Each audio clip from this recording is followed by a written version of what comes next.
poucos dias conversava com o jornalista Onofre, lá de Mato Grosso. Ele é um formador de opinião, um articulista muito experiente. E ele falava que o Brasil está precisando de um debate melhor. E em todos os setores. Ele dizia que o Brasil está precisando de pensadores, mas também de formuladores, que o Brasil está precisando pensar. Está todo mundo muito rápido no gatilho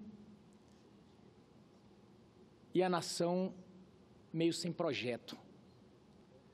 De A a Z, dos municípios até a União, os governos têm se tornado bombeiros.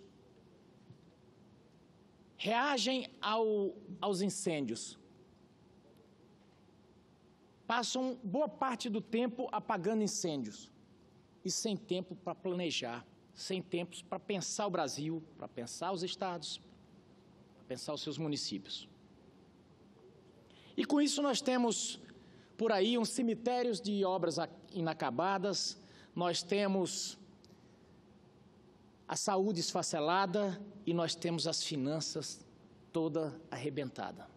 Eu fiquei pasmo de saber, senador Magno Malta, que aquela ponte estaiada de São Paulo, que é uma beleza, mas fiquei pasmo quando eu soube que aquela ponte não tinha projeto, que aquilo começou no NHS, no Na Hora Sai. E eu digo isso aqui porque o estado de Mato Grosso, durante o recesso, eu andei constantemente pelos municípios e me deparei com situações realmente impactantes. Municípios que estão rodeados, cito aqui o caso de Barra do Garças e o caso de Pontal do Araguaia. Está entre dois rios, grandes rios do estado de Mato Grosso. E, pasmem, o município está para decretar estado de calamidade por falta d'água. Porque não se pensou num sistema de captação há alguns anos atrás e agora não tem verba para se fazer e a população está desesperada porque em breve vai vir o período mais angustiante e aí as necessidades vão piorar. E assim como tantos outros municípios que passei, é infraestrutura, é saneamento, e a gente nota que do Oiapoque ao Chuí, no Brasil, nós temos um país carente de planejamento. Cito, por exemplo, o caso da BR-163. A BR-163, a população de Mato Grosso sofre imensamente porque constantemente famílias são perdidas ali naquele corredor. Mistura-se carro pequeno com o escoamento da safra e aquilo é uma mortandade. Todos os dias o anúncio de que famílias morreram ali. Mas, no entanto, foi aberta uma concessão e aquilo ali era para estar duplicado já. Mas, devido aos problemas que surgiram no decorrer dessa concessão, o BNDES suspendeu o financiamento. E desde o ano passado que eu venho batendo aqui que eu não concordo com essa decisão do BNDES. Vieram me explicar que é o sistema de compliance do BNDES que restringiu e que não pode mandar esses 3 bilhões que faltam para a conclusão daquela rodovia ali em Mato Grosso. Não pode mandar 3 bilhões para o estado de Mato Grosso. Eu vou falar aqui rapidinho um pouco sobre Mato Grosso. Nesse período de crise agora, quem sustentou a balança comercial brasileira foi o agronegócio. E Mato Grosso hoje é um player importante nesse ramo da economia. 27% da safra nacional foi lá de Mato Grosso, mas acontece que lá contribui muito para o país, mas as pessoas que ali produzem ganham muito pouco, porque o produto ali, ele chega nos mercados consumidores com a baixa competitividade por falta de infraestrutura. E o que acontece? Mesmo Mato Grosso contribuindo tanto, não pode mandar 3 bilhões para Mato Grosso. Mas o BNDES mandou 100 milhões de dólares, senador Magno Malta, para construir a casa da mãe do presidente Santos de Angola, construir a mansão deles, 100 milhões de dólares. 100 milhões de reais, aliás. Foram quase 60 bilhões, Vossa Excelência falou aqui dessa tribuna ainda agora há pouco. Quase 60 bilhões mandado para o exterior, para Cuba, para Venezuela. Boa parte desse dinheiro não vai retornar, mas para Mato Grosso não pode ir 3 bilhões. E lá está a população pagando pedágio e não tem a rodovia duplicada. Por quê? Porque não pode mandar o dinheiro para lá. As favas com a compliance, por que a compliance só vai funcionar no momento de Mato Grosso? Por que não funcionou nos outros momentos? Ah, porque a situação era outra. Não. Eu estou aqui como representante do Estado de Mato Grosso. E não vou me quedar calado, não vou me quedar silente com esse tipo de coisa. Antes, a desculpa era o seguinte: nós não podemos liberar porque a Procuradoria-Geral da República, vai ter problema com a Procuradoria-Geral da República. Marquei uma audiência com a Procuradora-Geral da República, doutora Raquel Dodge, e perguntei para ela qual era o impedimento. Ela falou, da nossa parte, nenhum. Que eu saiba, foi feito acordo de leniência com essas empresas que estão aí e não tem problema nenhum. Bom, se não tem problema na Procuradoria-Geral da República, então qual é o problema? Ah, tem problema no TCU. Tem problema no Ministério dos Transportes. Bom, marcamos uma audiência lá com o presidente Temer, reunimos com toda a bancada para poder tirar esses gargalos, então. E ficou agora para fevereiro. E já estou dizendo aqui, de pronto da tribuna, nós vamos para cima desse assunto, porque não é possível. Não é possível que o Estado seja tratado assim. Aliás, o desrespeito com o Estado de Mato Grosso, senador Magno Malta, tem sido tão grande, a ponto do superintendente do INCRA se achar no direito, por exemplo, de desviar emendas de parlamentares. E eu explico. Cada parlamentar tinha direito a 2.463.000.000 para indicar, para mandar para o Estado de Mato Grosso e mandar para os municípios. A coordenação da bancada pediu que indicasse os municípios. Indiquei, avisei os prefeitos. Quando fui verificar, os municípios não tinham sido contemplados. Por quê? Não porque o superintendente do INCRA disse que por questões técnicas não foi mandado. Acontece que ele simplesmente simplesmente cortou a verba. E a verba sumiu, evaporou. Então, 2 milhões que o senador Medeiros tinha e que outros parlamentares também tinham, tirou. Então, está assim. Virou casa da mãe Joana. Quando se trata do Estado de Mato Grosso, qualquer técnico do BNDES fala, não vai, porque aqui nós temos um negócio que se chama compliance, uma palavra difícil em inglês, o outro diz que é questão técnica. As favas! Eu vou ao Ministério Público, eu vou na Comissão de Ética, da onde for. Eu vou denunciar esse presidente do INCRA na Comissão de Ética da Presidência da República. Eu vou no Ministério Público, vou na Polícia Federal e vou para cima também do BNDES. Eu quero saber qual a diferença entre a casa do presidente Santos de Angola e o Estado de Mato Grosso. Mato Grosso não é um estado diferente nenhum dos outros da federação. É um estado igual. Nós não queremos mais do que os outros estados. Queremos só a nossa parte. Então, nós queremos a BR-163. Nós queremos a estação de água lá de Barão de Melgaço, de Tangará da Serra, que ficam sem água. Agora fica aqui a minha mensagem para o governo federal. Nós não aceitamos que funcionário, ou por desídia, ou por preguiça, ou por seja lá, ou por preconceito, venha fazer esse tipo de coisa. Chega de tratar o Estado como se fosse Estado de terceira categoria, e aqui não é complexo de vira-lata, não. É uma constatação do que tem feito com aquele Estado.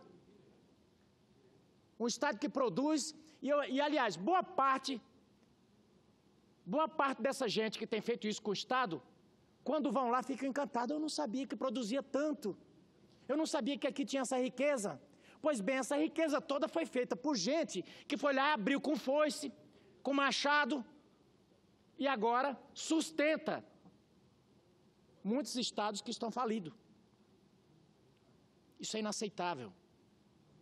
E nós não vamos nos contentar com o discurso de que não foi mandada a verba para o município tal por questões técnicas. Outra coisa, senhor presidente, o nosso estado começou a sofrer dos males já dos grandes centros. Nós temos uma fronteira aberta de mais de 900 quilômetros, são 200 quilômetros de fronteira aberta pela água e 700 fronteira seca. E os traficantes fazem o seguinte, eles roubam as caminhonetes, e ali é fácil de roubar a caminhonete, porque é a ferramenta que os produtores e as pequenas famílias até que têm suas propriedades, geralmente tem uma caminhonete. Roubam essas caminhonetes aqui no Brasil e trocam por drogas ou armamento. E trazem isso de volta, ou por água ou por chão. E acontece que as mulas recebem agora em droga, não é mais em dinheiro como antigamente. Então o sujeito vai trazer a droga para São Paulo, ou para o Rio de Janeiro, ou para Minas Gerais. O que acontece? Ele recebe a parte dele em droga. Então no primeiro município, quando ele entra no Brasil, ele já quer vender para transformar aquilo em dinheiro. E aí o que acontece? Município às vezes de 10, 15 mil habitantes, o prefeito já começa a se deparar com o problema de ter que tratar das pessoas que estão viciadas. E a promotoria manda tratar. Cada paciente desse custa em torno de R$ 1.800, R$ 2.000. E vem lá a recomendação. Recomendação não, já vem a ordem. E o prefeito que se vire para poder tratar dessas pessoas. Então nós precisamos urgentemente de que haja um planejamento mais não só retórica, porque há anos, eu trabalhei 23 anos na Polícia Rodoviária Federal e cansei de ver planos de fronteiras. Governos e governos passaram falando, fronteira, fronteira. Aí vem aqui um monte de papel, ou libera um monte de verba, gasta tudo com papel. Lá na fronteira mesmo não chega nada. Fica lá constantemente, 10 a 15 policiais só cuidando de 700 ou de 900 quilômetros de fronteira. Então nós precisamos ali no Mato Grosso criar uma superdelegacia, falava há poucos dias com o superintendente da Polícia Rodoviária Federal, para que possam unir todos os órgãos ali, Polícia Federal, Governo do Estado, criar uma superdelegacia de fronteira e realmente fechar, fazer um enfrentamento. O Brasil precisa se decidir. Essa história nem reprime e nem previne a droga. E aí a população fica sofrendo. E nós não podemos mais com isso. Então precisamos realmente fazer esse enfrentamento ali na fronteira. E nos grandes centros também precisamos o Estado precisa retomar sua autonomia. A população brasileira não aguenta mais de ver comboios de traficantes passando em frente em carro de polícia com armas de guerra, fuzil, granadas, lança-foguetes e a polícia lá. Não pode fazer nada. Por quê? A polícia está com a ponto .40 e os bandidos com fuzil. Que conversa é essa? É o poste mijando no cachorro. Então eu protocolei um projeto aqui no Senado, eu espero que o senador Eunício coloque isso para andar. Esse projeto diz o seguinte, nas zonas de conflitos nos grandes centros, onde o governador, ou o presidente da República, ou o ministro da Justiça, disser que ali é zona de conflito, a lei vai ser lei de guerra. E o Exército e a polícia vai poder usar sniper. Sabe para quê, gente? Para que pare com essa história de bala perdida. Final do ano, agora nós tivemos várias mães que seus bebês foram atingidos ainda no útero. Por quê? Começa o tiroteio e a população é quem paga. Então agora não, para que tiroteio? Para que trocar tiro? Já que está numa zona de guerra, então o sujeito vai saber, se ele andar com lança-foguete ali, se ele andar com fuzil, ele vai saber que ele está afrontando o Estado e que ele pode levar um tiro de 300, 400 metros de distância. Vai ser bem claro, uma coisa bem transparente. Se o bandido pode ficar à luz do dia, com um fuzil, disparando contra as famílias, contra a polícia tem que ter esse mesmo poder de fogo. Não dá para você dar uma .40 para a polícia e o bandido com uma das armas mais modernas que está tendo aí. Esse dia eu vi um sujeito disparando a esmo nos morros do Rio de Janeiro com um fuzil que nem o Exército Brasileiro tem. Nós precisamos da igualdade de armas. É paridade de armas. O Estado brasileiro precisa retomar o seu controle. E não tem outro jeito. Não tem outro jeito. Se ficar com esse negócio de ficar passando a mão na cabeça, essa história do politicamente correto enquanto o sujeito está com fuzil, isso aí não funciona. Então, coloquei esse projeto e também nele ainda diz o seguinte: o sujeito que for pego, e aí o que foi preso, ele tem que ser enquadrado na lei do terrorismo que nós aprovamos aqui nessa casa. Não dá para um sujeito ser pego com um lança-foguete e ser enquadrado como porte ilegal de arma. Ele tem que ser enquadrado como terrorista que é. Porque o sujeito que está com um lança-foguete, que pode derrubar um avião, pode derrubar um helicóptero, não dá para ser enquadrado como o sujeito que foi pego com um revólver 38 na cintura. Mas quero registrar aqui, já caminhando para o final, senhora presidente, que tive no Pontal do Marape, lá em Nova Mutum. Fiquei encantado com o assentamento que visitei ali. Um assentamento que deu certo, as pessoas ali plantam soja, eles já sobrevivem da renda, mas eles têm um grande problema. Problema que muita gente, com aquela história de querer montar curral eleitoral, de ser dono das pessoas, não liberam a certidão das terras deles. Vivem ali 20, 30 anos e não conseguem simplesmente documentar as terras. E o que acontece agora? O interessante é que pediram para que eles paguem o georreferenciamento. Então, em que pese eles estarem ali e o INCRA ter a responsabilidade de documentar aquelas terras, não, mas agora eles têm que pagar o georreferenciamento. Aí eles pagam o georreferenciamento, enrola, aquilo vence. E aí, senador, eles ficam simplesmente à mercê da vontade daqueles técnicos que dizem: olha, nós não temos viatura para ir lá, nós não temos recurso. E, senador Paulo Rocha, Vossa Excelência conhece mais do que ninguém essa realidade das pessoas que vivem no campo e não conseguem regularizar suas terras.